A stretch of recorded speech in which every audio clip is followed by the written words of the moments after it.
मंत्र विज्ञान एक रहस्यमय दुनिया। जो सफल हो गया वो मौन हो गया, जो असफल हो गया वो दिन रात किसी को बता भी नहीं सकता कि मैं क्यों क्यों क्यों असफल हुआ। और जो आगे जा रहा है बढ़ता हुआ,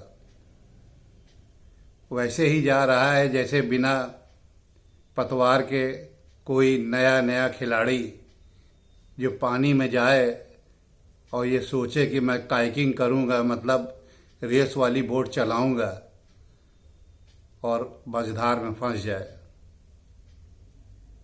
ऐसा बहुतों के साथ हुआ।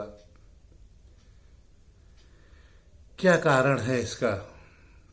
कल तक आपको बताया था मैंने कि तत्काल आपको क्या फ़ायदा होगा, और तत्काल मंत्रों से अगर आपको लाभ लेना है कि जब तक मंत्र आपके सिद्ध नहीं होते फिर भी आपको उनका फ़ायदा मिले, तो उसके लिए कुछ मूलभूत तरीके हैं, कुछ नियम हैं जिनका पालन करना अति आवश्यक है। और क्यों है ये भी आप समझें।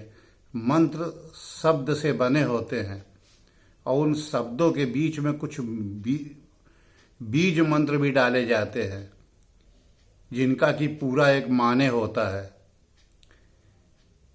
और वो माने जब आप चीज़ों को बोलते हैं और जब वो बीज मंत्र आते हैं तो उसकी पूरी फिगर, पूरी उसके कंटेंट आपके दिमाग में 1 सेकंड में आ जाना चाहिए।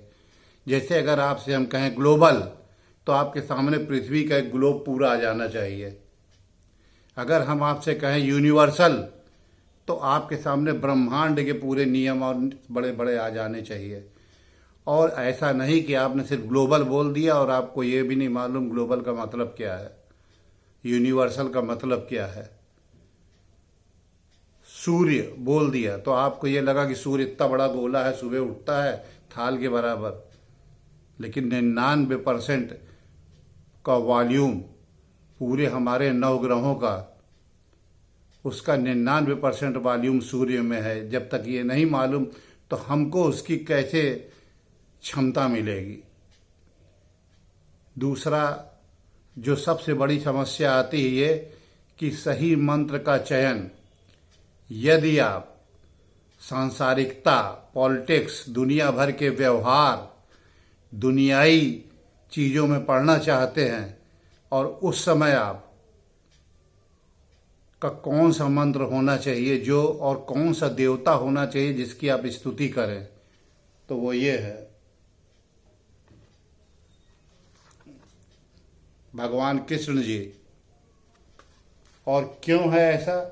तो ये आपको मालूम ही है कि इन्होंने दुनिया की सबसे बड़ी समस्याओं को गृहस्थ रहते हुए सबको सॉल्व किया। अब आप इसकी जगह आप गौतम बुद्ध जी को अगर आप ले लें, और गौतम बुद्ध जी ये देखिए,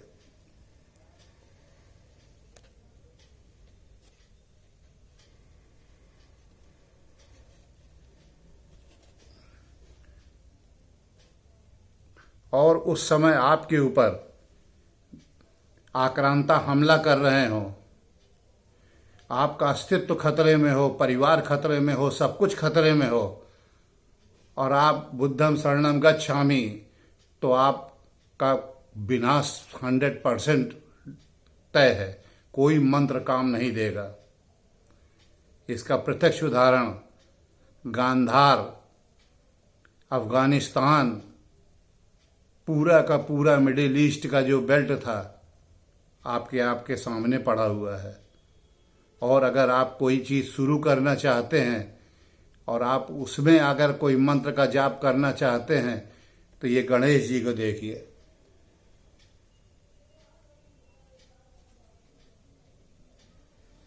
तो आपको गणेश जी की प्रतिमा का और उनके मंत्रों का जाप करना चाहिए। अब सिर्फ मंत्र के जाप से तो कोई लाभ मिलेगा नहीं, क्योंकि वो शब्द हैं।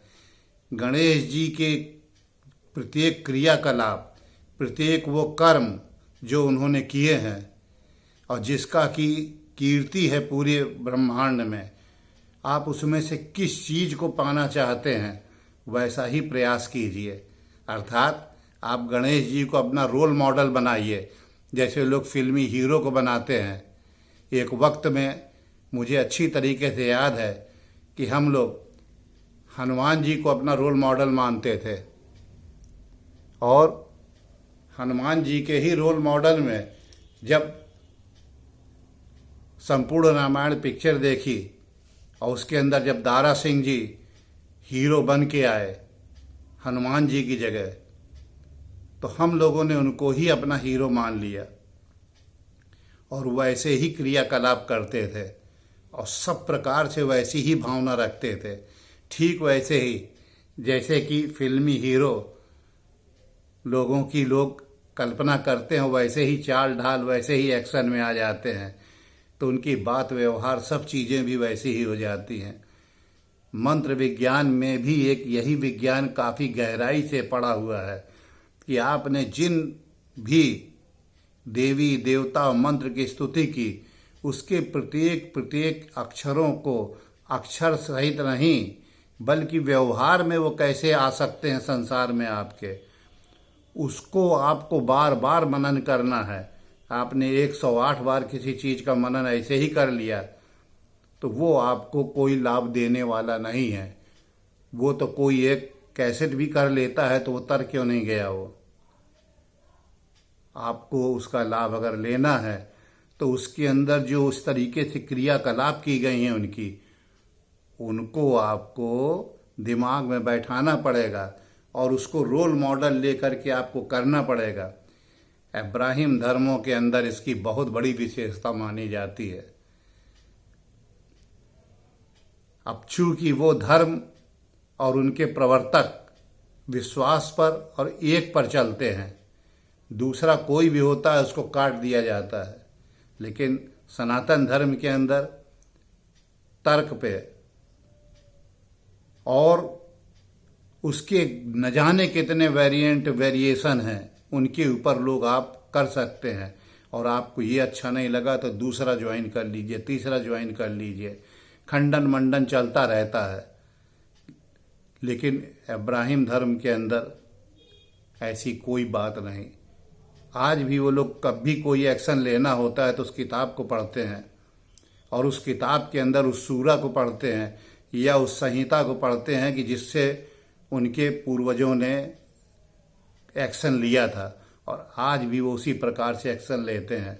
ये कोई छिपी हुई बात नहीं है। ये गर्व की बात है कि कोई व्यक्ति ओपनली प्राउडली डिक्लेयर करके उन एक्शनों को करे और आप बैठ करके उसके सामने माला जपते रहें ओम शांति नमः, तो तय है आपको उस समय किन देवताओं का आह्वान करना पड़ेगा।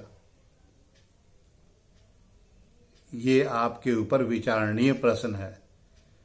आप लक्ष्मी जी की स्तुति करते हैं आप धन के लिए, परंतु धन को बचाने के लिए किसकी स्तुति करनी चाहिए आपको, ये भी आपके दिमाग में होना चाहिए। और उस धन का प्रवाह कहाँ जाएगा, इसके लिए किस मंत्र की स्तुति करनी है, ये भी आपको दिमाग में कॉन्सेप्ट क्लियर होना चाहिए, एक्शन फिगर के साथ। न कि सिर्फ उसको जुबानी शब्द से आपने रट लिया तो उससे कहीं बेहतर होगा कि आप उसको ना ही जपें, क्योंकि उससे आपका समय नष्ट हो रहा है। और एक बहुत बड़े विज्ञान के अंदर एक आपका जैसा व्यक्ति जब उसको कर नहीं पाएगा तो अगर किसी ने भी उससे पूछा तो कहेगा अरे रहने दे भाई, मैंने तो इतने दिन तक इसमें समय नष्ट किया, बेमतलब कोई फ़ायदा मुझको नहीं मिला। मैंने बहुत लोगों को देखा है, वो राजधानी एक्सप्रेस की तरीके से मंत्र जपते हैं कि 108 तो निकल गए आर के पार एक ही सांस में, और उसके बाद उनका दिमाग कचौड़ी में लगा हुआ है जो छन्न ये छन्न छन्न छन्न छन्न। अब क्या वो मंत्र लाभ करेंगे, सोच के देखिएगा।